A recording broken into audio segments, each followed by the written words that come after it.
On today's Join Us in France, the Paris sewer. And how much does it really stink?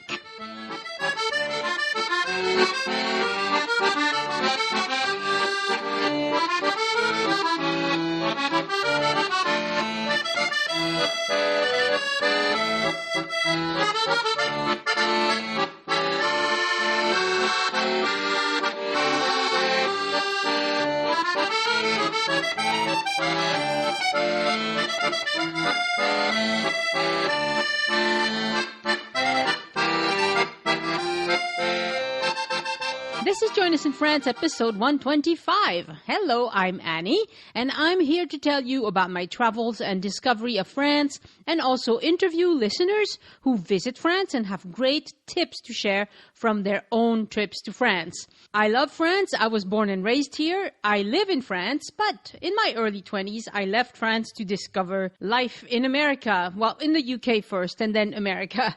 So when I came back in my 40s, I had to rediscover my own country, and I want to help you understand France better because I, like you, have a passion for travel done right. Thank you, Brenda for coming up with that really nifty qualifier. I like it. The show has come to the awkward growth stage where it needs a lot of my attention and time, so much that it's like having another job. So I need to decide, cut back on my work hours so that the podcast becomes a part-time job, or cut back on the podcast and everything that goes around it. So I'm trying what lots of other podcaster and creators have done. I launched a Patreon campaign. What's Patreon? It's a company that makes it easy and safe for people like you to make small donations to people that you want to support over time.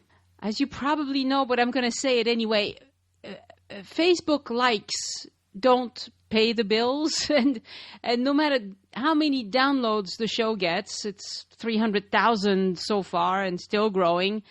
Well, I have bills to pay, so if listening to the show has become part of your life and you enjoy it and you've been inspired and had a better experience in France because of the show, pull the trigger and support the show.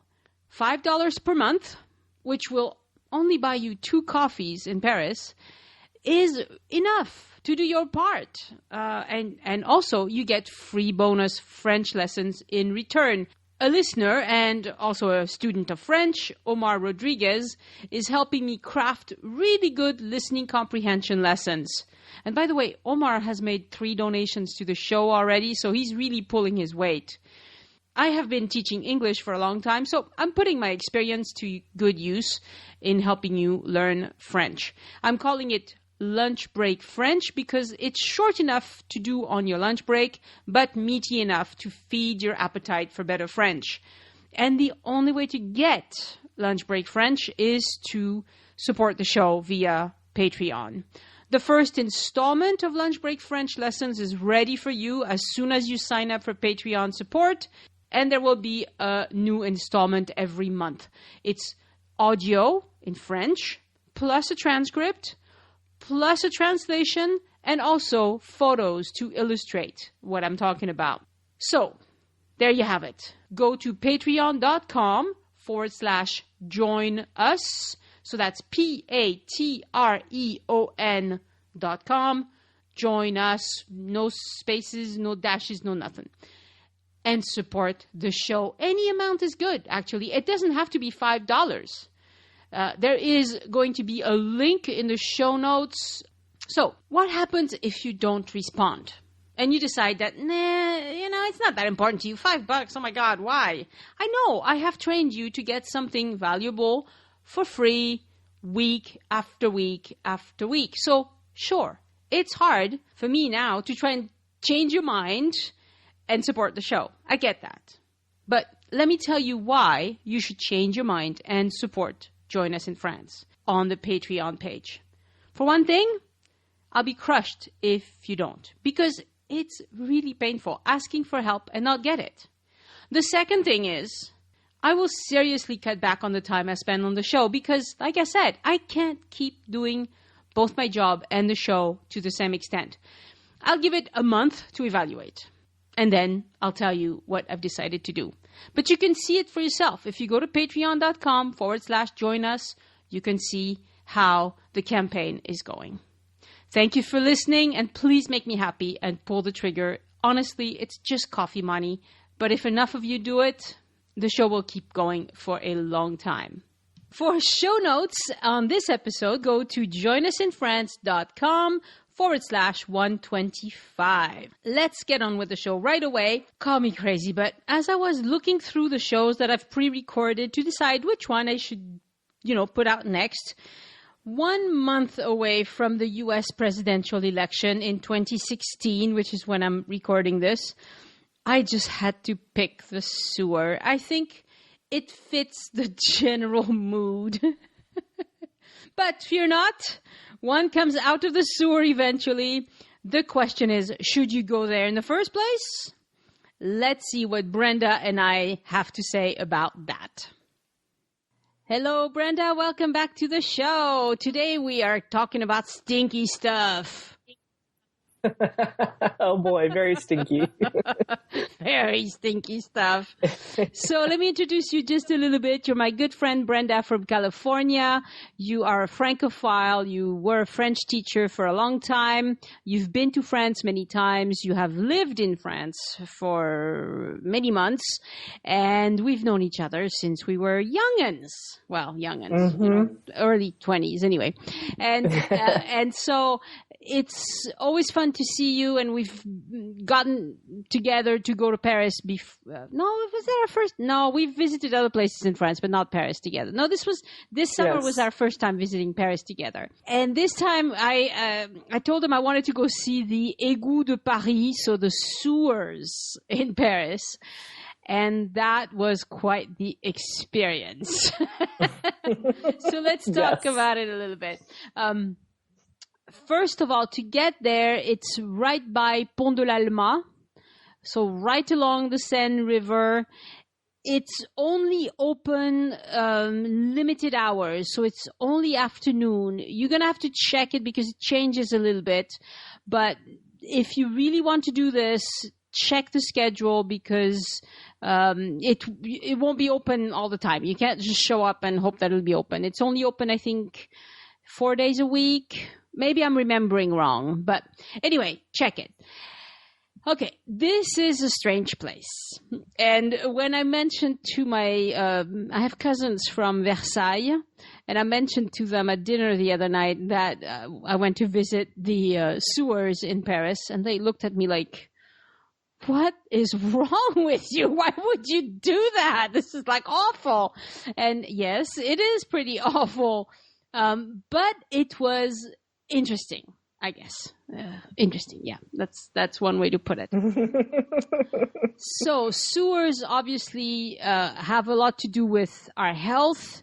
Before there were sewers, there were a lot of diseases, there were a lot of problems, and there are countries still today where they don't have good sewers, and that makes them underdeveloped because very young children die of all sorts of diseases that they don't, they could eradicate if they just had clean water. So it's extremely important as far as civilization is concerned. And the sewer in Paris is very old. There's more or less 2,600 kilometers of sewers under Paris. And it's huge. And when you go to the Pont de l'Alma and you buy a ticket, I can't remember how much it is, but it's not very much. You go down into the actual sewer to see it. It's a running sewer, smell and all. What was your first impression when we got there? I was a little surprised. I think I was expecting to see a portion of like the old sewers, like how they used to run. Instead, we got to see more of the modern. We did get to see a lot about the history, but nothing about where we were or what we were seeing when we were walking through that actual sewer system. Spoke about the ancient sewers of Paris, or the older, what did they do back in the Renaissance era and that type of thing. Well, pretty much back then they would have in the middle of the street, they would have like a gutter, and everybody tossed their everything into the gutter and you waited for rain to take it all to the river. It must have been awful. The first bit of sewer under Paris was built by the Romans, and it's under the current Boulevard Saint-Michel. So the Romans were very, very civilized, and they had sewers long before anybody else. Unfortunately, as time progressed, French people did not continue their tradition of sewers and of bringing water into the homes and all of that. So, yeah, that was just unfortunate. But this is what happened. But when you go, there was a tour guide, and I tried to listen to him a little bit, but he wasn't that fascinating. He was speaking in French only. Yeah, I don't know if they have tours in English. I don't know if they have tours in English. Did you notice? I did not notice whether or not they did. Yeah, I'll put it on the website if I find some. Yeah, we had definitely bought tickets without the intention of going through with the tour. Mm-hmm. And I found him difficult to listen to just because of down there, the acoustics were bad. Yeah. Where he was standing, it was very echoey. So it was kind of hard to follow. Yeah. And at the beginning parts were great and very interesting. There were displays, and all the displays are in French and English. Now, the English isn't all that great, isn't really very well translated, but it's good enough that you can understand the gist of what's going on. Yeah. It's just a little awkward in places, the translation, but you know what? At least it's there. It's in English. Everything has French and English next to it, which is better than most museums in France. Yes, right, and they have big, explanations about history, what was done in the and with drawings and things like that, what was done in the old times, and when. It progressively talked about the Roman times, and it was very progressive as far as what the sewer system looked like during different eras. Mm-hmm. So how was it different from Roman to Middle Ages? How is it different from Middle Ages to Renaissance? Right. And then what happened in the 1800s and that type of thing. Right.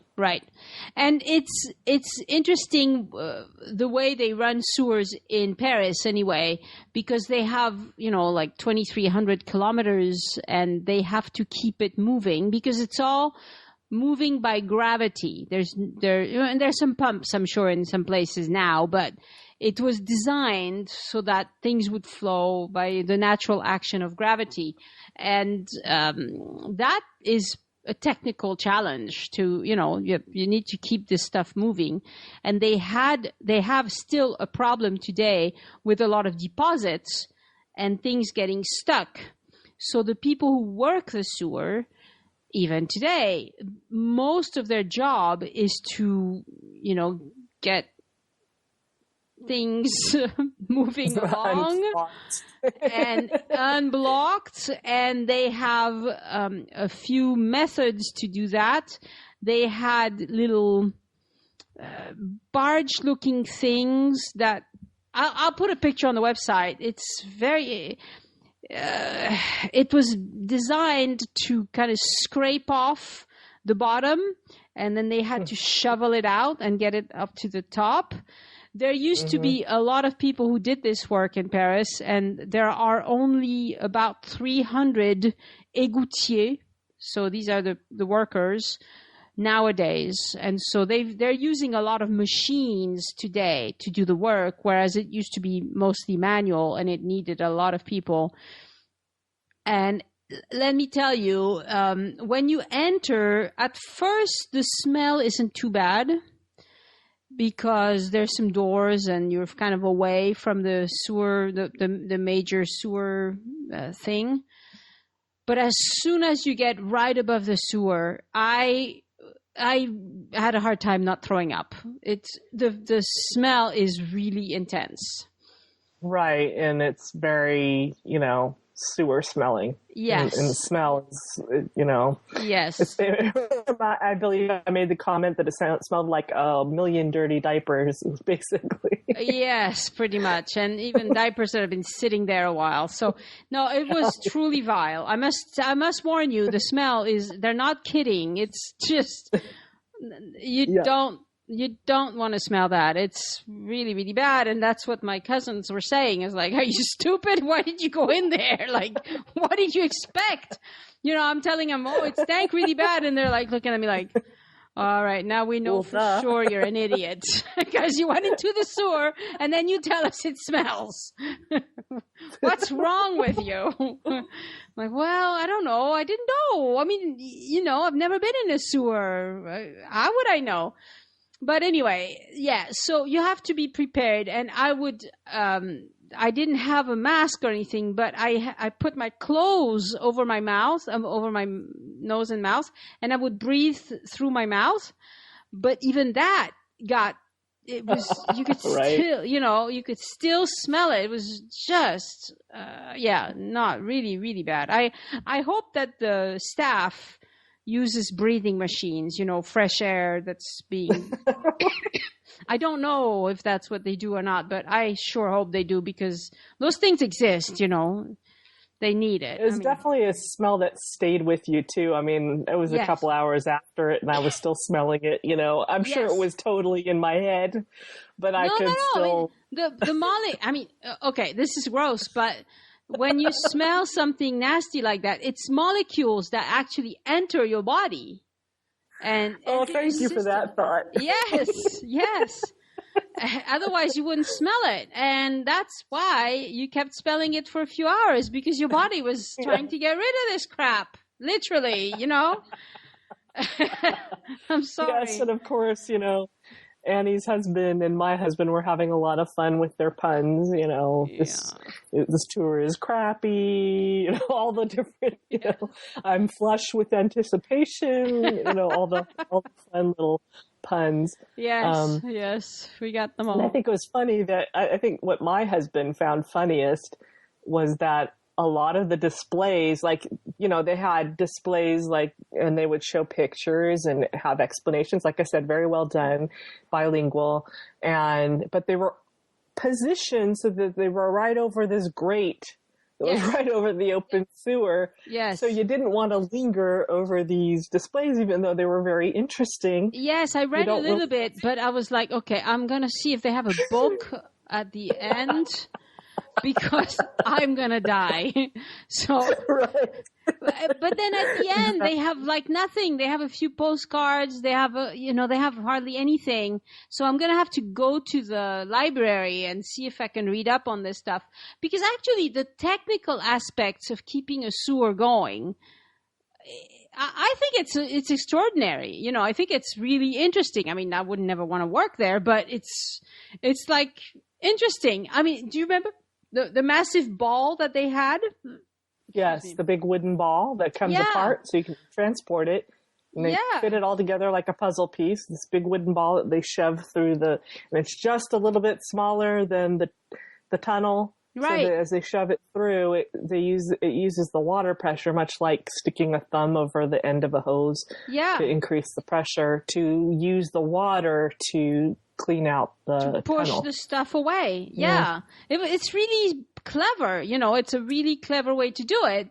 The problem is I wanted to read the displays, but I couldn't breathe. I mean, you're like, I gotta get out of here. So the displays need to be somewhere else away from the stink. That would be perfect. That would be nice. I think. I mean, in a way, like you mentioned earlier, maybe they want you to get a real feel for the place, and that's why maybe what the workers are exposed to. Because I know we did notice at the very end there was a display that talked all about the workers, the égoutiers, as he's called them, and how many of them work in the sewers and have for many generations. And they showed a couple pedigrees showing like the 4 or 5 generations of workers who worked in the 1950s and had great grandfathers who worked way back in the 1800s in the sewers. They just kind of followed in their parents' footsteps and lauded what they do and how they put their life on the line for the good of the city. And this something which I'm sure is all true. It's really dangerous. I mean, you can see the bubbles of methane gas coming up. Wherever it stands still, you have bubbles, and it's methane. The thing is, like, it could explode at any time. I mean, I'm sure they keep an eye on it where they have tourists, but in the remote areas of the sewer system, I'm sure there's explosions sometimes. I don't know, but I suppose. And I don't know either, but I know there's probably lots of health hazards with that. With that job. I mean, I'm sure it's not an easy job. So maybe you're right. Maybe we're trying to kind of give you a taste of what the sewer workers are exposed to every day. Yeah. And they did because it is a really important job. Yeah. Oh yeah. It's vital to our well-being. They mentioned that they retire early. So French people retire younger than Americans, but it's 61, I think, right now. But sewer workers retire at 50 at the latest. So they get full retirement younger. I hope they get paid well. I hope, I don't know, but it's just one of those jobs that they have my admiration. I just can't imagine doing that, but anyway, it's an interesting visit.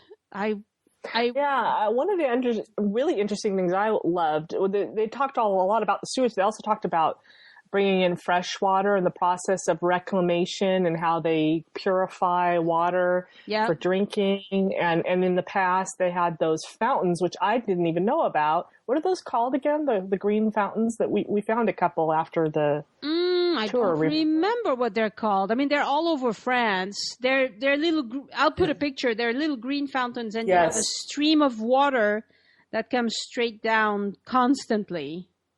Yes, and they're all over Paris. Yeah. Still, and these were implemented back in the day when many people did not have running water in their homes, and so they would come to the fountains to fill up their containers for drinking fresh, potable water. Yeah, yeah, and those are really artistic. I mean, they're beautiful, but they also serve a purpose. You can't put anything too big in there. You have to put a reasonably sized container. It's very important to have clean water, and also by now there are problems sometimes with rainwater and runoff, and problems when there's flooding, like there was this year in Paris in June, because that's a health hazard. If the clean water mixes with the sewer water, you really don't want that. And they mentioned that during the visit. Like I said, I was choking half to death, so I didn't really retain that much of what they said, But I also remember they talked about the rats and how for a long time they actually wanted the rats in there to eat away at the stuff that could be eaten away. And that there are a lot of rats under, in the sewer. It's just a fact, even to this day. It's and I'm sure that's true anywhere. I don't know, but I suppose it's true anywhere. So it's a very interesting visit, but you have to have the stomach for it. And I wouldn't do it again. Let's put it that way. I've seen it now. I'm very happy I saw it. I will. If I find a good book about sewer systems, I will probably be very interested to read it, to read about the technology and how it was developed over centuries. But going again, no, it's not going to happen. Not for me. It was a little bit hard. And I've heard the question a few times, should I go to the sewer or to the catacombs? And I'm assuming that you also saw the catacombs on one of your visits? Yes. Yes. So what would you choose? I love the catacombs. I thought it was very... if I were to go back to either again, definitely the catacombs. That's right. I wouldn't even think twice. If I have, yes. At this point, having seen both, if I have to make a choice between the Paris catacombs and the Paris sewer, no question, I would go to the catacombs. I would not even, However, be aware that the line for the catacombs is ridiculously long. Yeah. Yeah. If you're not lining up earlier in the day, you won't get in. Yeah. Okay. So go early in the day. Yeah. All right. Yes. Or go maybe at lunchtime if it's still open at lunchtime. I don't know. It's pretty much always a 2 hour. I'll tell you, this is 2-year-old information because this is when we last went, was in 2014. And, I saw the line again this time too. It went wrapped completely around a city block. Wow. Yeah. We ended up going, okay. So the plan was I was there with my husband and we have 2 kids. One was really interested in going, one wasn't. Mm. So my plan was I was going to go sit at a cafe with my one son and my husband was going to take our other son to go down to the catacombs. I'd already been, so it was no big loss for me. Okay. He ended up coming back a half an hour later saying the line's way too long. It's going to take 2.5 hours. It's going to be closed by the time we're done. So we ended up doing a little research and figuring out that the best time to go is about an hour to line up an hour and a half before it opens. So it's pretty early in the morning. Yeah. Yeah. Yeah. And the catacombs are at d'Enfer Rochereau. Just in case you want to look them up. It's a very good visit. It probably takes an hour and a half, 2 hours maybe if you're slow. Yeah. You're down there. There's no big rush. I mean, you're down there. So basically they have a certain number of people they let down at a time. And as people come up, they let more people down. So they only let a certain number of people down there at a time. And so you can go through it as quickly or as slowly as you want. And the first part of the tour, I believe, is more about the quarry, as you were talking about. A lot of people, they quarried the stone. And it's one of the reasons why there are not a lot of, aside from the aesthetics of it, there are not a lot of skyscrapers in downtown Paris because the land is so heavily quarried underneath that it's it would never support the weight of those big, heavy buildings. So then you finally get to the bones where when they emptied the graveyard, they put the bones down into the quarry. Right. And that's the part you get to. And the catacombs have no smell to them. That's one of the advantages. No, there is no smell down there, right? Except for this musty underground smell. Right. No, I mean, if I have to choose between the two of them, the line is probably a problem. I went in February or something, and it was like, we walked right in. But, off season, I imagine. Yeah. So, of course, I'm only speaking to summer. Yeah. And it's always a problem. I mean, if you go anywhere in Paris, if you go off season, by off season, I mean between like December, January, February is totally off season. And then as soon as March is kind of, there's tourists, but not so many. And then as soon as May rolls around, there's lots of tourists. And then that'll be true until probably late September. So between May and late September, you will have, that's high season. You will have a lot of people pretty much anywhere you go. But of course, July and August is like big lines usually because everybody wants to see this stuff. There was no line for the sewer. That should have been a hint. I should have thought of that before I went in. Well, we thought we were being so clever and just, trying to discover the hidden gems of Paris. So many of the places we went didn't have a lot of line because we're visiting places that are kind of off the beaten track. Yeah. But anyway, that's the Paris sewer. Honestly, go if you have a strong stomach. or bring a mask, or I don't know, do something, because especially... It's interesting, but yeah, I don't know. It comes at a heavy cost. Yeah, the cost is pretty bad. And if you go in July or August, because it's warm, I assume the smell is worse, but I don't know. Maybe it's that bad year round. I'm not going to test that. I'm done. I think you should. For the good of the show, go back in January. No, you're very sweet. I can tell you're speaking from the heart here, but I'm not doing that. I may be teasing you just a little bit. Just a little bit. Yeah, no, it's not going to happen. So if you're a dainty person, and believe you me, I'm not a dainty person, but if you are, then don't go at all. And if you are wearing heels, don't go either, because you're going to be walking over grates, metal grates. What else? Good point. Yeah. Yeah. It's,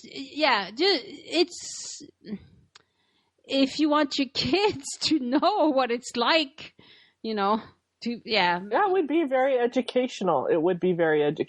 But I mean,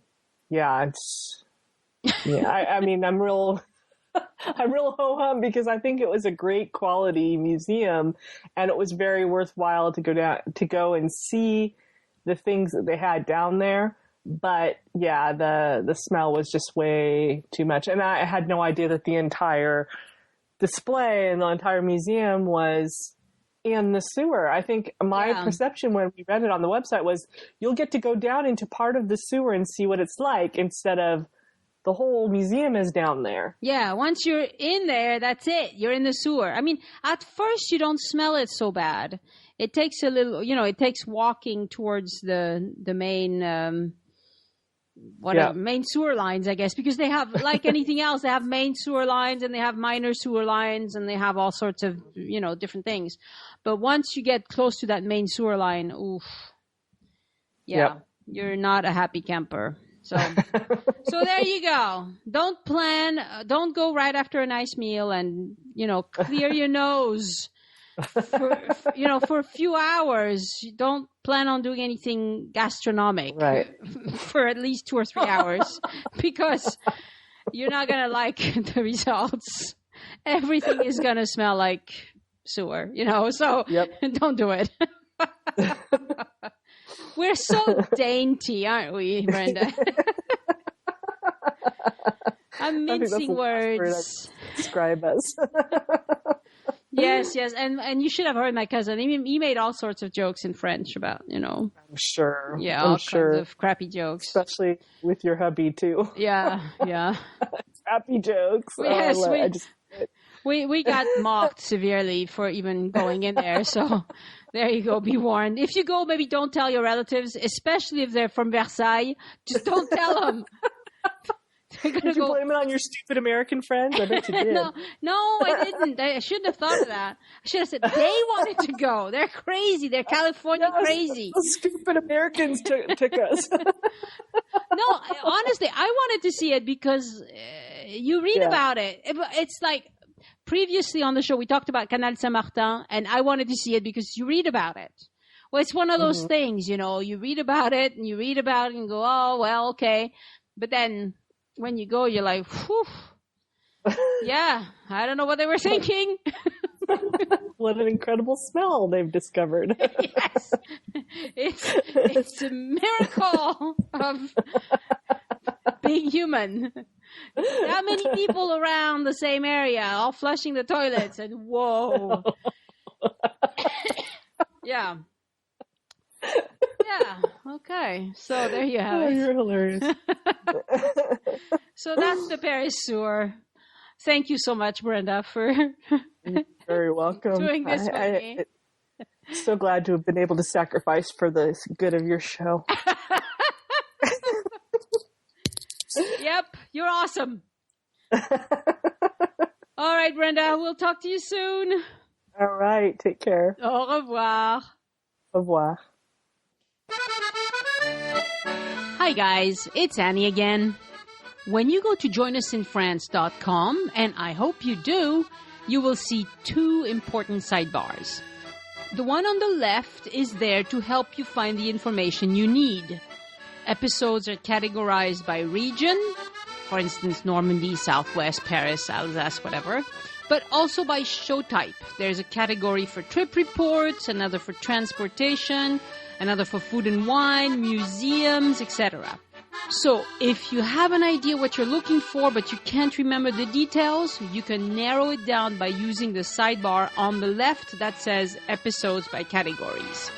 The sidebar on the right is where you can shop for hotels, car rentals, flights, and earn the show a commission. This is no different than what TripAdvisor does. If you read TripAdvisor reviews and you book a hotel, they get a commission. You pay the same price for that hotel regardless. Well, it's the same for joinusinfrance.com.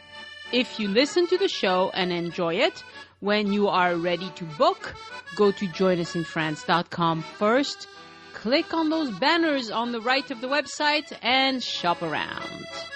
This episode is licensed under the Creative Commons Attribution, Non-Commercial, No Derivatives International License.